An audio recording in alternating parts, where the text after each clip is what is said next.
মালিগাঁৱৰ প্ৰাগজ্যোতিস্থিত busy কলনীৰ Greentech park ৰেচিডেন্সত প্ৰথমবাৰৰ বাবে অনুষ্ঠিত কৰা হয় ৰক্তদান শিবিৰ। উৰ্মিলা ফাউণ্ডেশ্যনৰ উদ্যোগত আয়োজন কৰা হয় এই অনুষ্ঠান। উৰ্মিলা আগৰৱালাৰ পুত্ৰ বিশাল আগৰৱালা আৰু উৰ্মিলা ফাউণ্ডেশ্যনৰ পৰিচালক কৃষাণু দাসৰ তত্ত্বাৱধানত আগবঢ়াই নিয়া হয় এই অনুষ্ঠানটো। এদিনীয়াকৈ অনুষ্ঠিত কৰা হয় এই অনুষ্ঠান। বহুজনে আহি ৰক্তদান কৰিছে।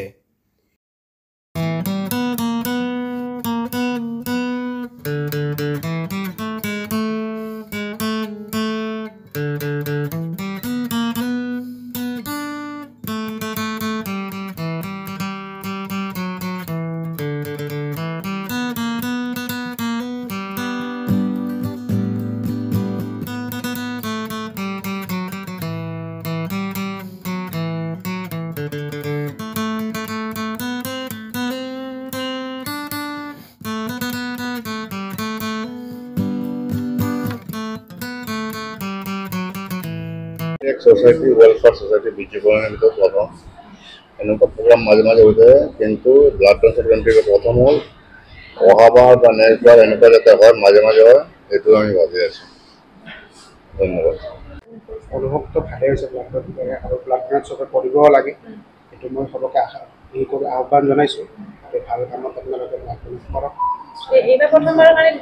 প্ৰথমবাৰৰ কাৰণে নহয়, মইতো আগতেও কৰিছোঁ, বাছ মই মাজে মাজে কৰিও থাকোঁ। मैं 6-7 बार दिसो फैमिली मेम्बर को दी फ्रेंड सर्कल मेम्बर থাকিলে মই দিও তো দি কেনে ভালো লাগে আৰু ব্লাড তো অবভিয়াসলি দিব লাগে কাৰণ আমি যদি ব্লাড নিদো তো নেক্সট জেনাৰেশন ব্লাড কেনেকে পাব। তো কিন্তু সবকে অনুগ্ৰহ কৰিছে যে ব্লাডটো দিয়ক, ব্লাড দিয়াটো ভাল, কেতিয়াবা নিজৰ ভিতৰত কিবা বেমাৰ থাকিলে ধৰা পৰি যায়, তো এইটো মোৰ মতে দিয়াটো ভাল। তো মই আগতো দিছো, ভাল পাইছো, তো অবভিয়াসলি নেক্সট টাইম মই দিম আৰু। ये रक्तदान शिविर बहुत ही अच्छा है। रक्तदान इज ऑल्सो जीवन दान बोला जाता है।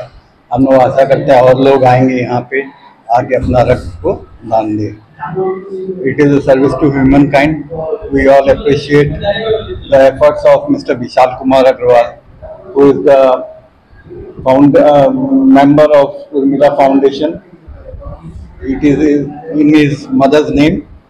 He has done this service to the society, and we are glad and we support him, and we hope that people from all races come and donate their blood. Thank you. नमस्कार, मोर नाम विशाल कुमार अग्रवाल। मैं उर्मिला फाउंडेशनर एटा trustee हूँ। Urmila foundation मोर मार नामत होइसे। मैं आरम्भ करिছো, অসমতে आरम्भ करिছো আৰু मोर उद्देश्य हल सोसाइटीर कारण ভাল কাম কৰিব मैं বিচাৰি আছো। जिमानके হোক बेलेग बेलेग फिल्ड আছে, एडुकेशनर फिल्ड है, हेल्थर फिल्ड है। मैं ये चिंता करूँ जे यदि मैं किबा কৰিব পাৰো অসমবাসীৰ কাৰণে बहुत मैं ভাল পাম। আজি मैं टार्गेट करिছো 70-80 पिपल। साम किमान आहे डिपेंड पिपलर ऊपर डिपेंड करे। सोसाइटी मानुह আছে बेलेग बाहिर পৰা मैं নিজৰ বন্ধুক কৈছো, তাৰপিছত মই আমাৰ অফিচৰ মানুহবিলাক কৈছো, তে দি গৈছে এনেকুৱা আৰু ট্ৰাই কৰিম যে প্ৰত্যেক বছৰ তাৰ মানে 10th of August মোৰ মা মোক এৰি দি চলি she parted away with us, so in her memory মই এইটো আৰম্ভ কৰিছো। এইটো গুৱাহাটীৰে হ'ব। এড্ৰেছটো আমাৰ হয় আপোনাৰ মেইন ট্ৰাষ্টৰ অফিচ হ'ব আপোনাৰ ঝালুকবাৰী ৰেডিসন ব্লু হোটেল চাইছে, তাৰ পিছফালে মাহাৰ্ষি পথ আছে, তাতে আমাৰ এইটো জায়গা হল আপোনাৰ আমাৰ এইটো ৰেসিডেন্সিয়েল গ্ৰীণটেক পাৰ্ক ৰেসিডেন্সিয়েল সোসাইটি। ইয়াতে মই ফাৰ্ষ্ট আজিৰ পৰা আৰম্ভ কৰিছো, ফাৰ্ষ্ট কেম্পটো আৰম্ভ কৰিছো আৰু প্ৰত্যেক বছৰ 2-3টা কেম্প এনেকুৱা এতিয়া অসমত মই ট্ৰাই কৰিম, এইটো টাৰ্গেট আছে। Thank you. News desk report ইত্যাদি A to Z।